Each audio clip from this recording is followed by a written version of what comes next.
reading of the Torah and something good.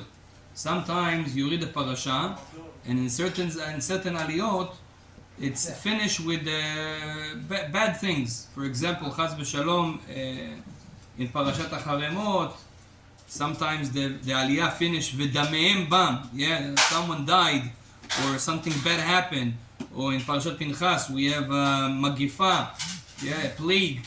So if the last pasuk finishes in that, Chachamim say it's not a good sign to finish with a bad pasuk. You should continue another pasuk or another two pasukim, or sometimes you can even make it a little bit less. Yeah, because according to halacha, there's no must in the aliyot to finish where the aliyah is. Right? We have aliyah rishona, aliyah shniya, first aliyah, second aliyah. This is our sages. They divided this way. However, it's not a must to stop on those places. Sometimes you can change it to others, and we see that certain aliyot were divided in a certain way that it's finished in a bed. Today, Baruch Hashem, for example, the Ish Matzliach, if you see this Ish Matzliach, they made a lot of corrections, and they make sure that you don't finish in a bad pasuk. But sometimes we want to add some olim, and we read a little bit, so you have to make sure you don't finish in a bad thing. Now, also when you write things, some people, Baruch Hashem, write chidushim, write different insights of Torah, or let's say you write a book. Chachamim say you have to make sure that if you finish today, you want to continue tomorrow, don't finish with something bad. It's also a bad sign. There was a story with one of the Hasidim that he was writing a book, and then he finished, he was talking about demons, and he finished, and the demons were controlling that and that. And he finished that, and the day after, he wanted to continue to write about this. He woke up in the morning and he saw a demon. It's almost a story like that. They told him that I wanted to, Chaz v'Shalom, la'azik otcha, to harm you, but because you're a tzaddik, they didn't let me. But be'emet, because you finished in something bad, there was a chance of me harming you, mamash kacha.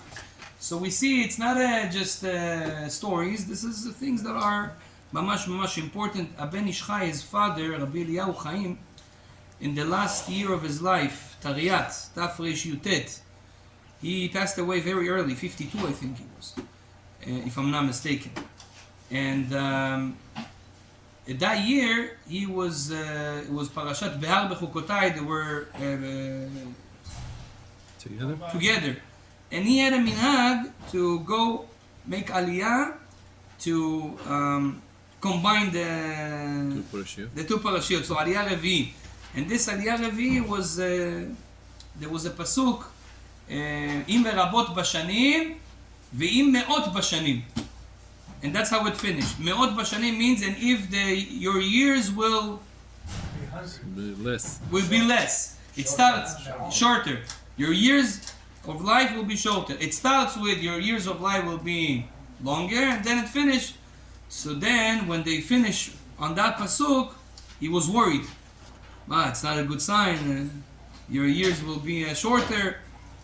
He was very worried, and he asked the Chazan to repeat the pasuk above. Before that, so to finish in repeating the pasuk above. So the Chazan did it, but still, at the end of the day, you finished in something bad. Be'emet, that year he passed away, and he was worrying about it. Now it doesn't mean now, Chaz v'Shalom, that if I read something, I finish with something bad, so something bad has to happen. But a lot of time, it's a sign from Shamayim. The Khatam Sofer also, when he went to the Torah in the last year of his life, they gave him an aliyah, and it's happened to be the aliyah that Moshe Rabbeinu died, and his name was Moshe. So he read it, and that year he passed away. You see that the aliyot has a certain signs from Shamayim. That's why we try to finish in something good. Baruch Adonai le'olam. Amen.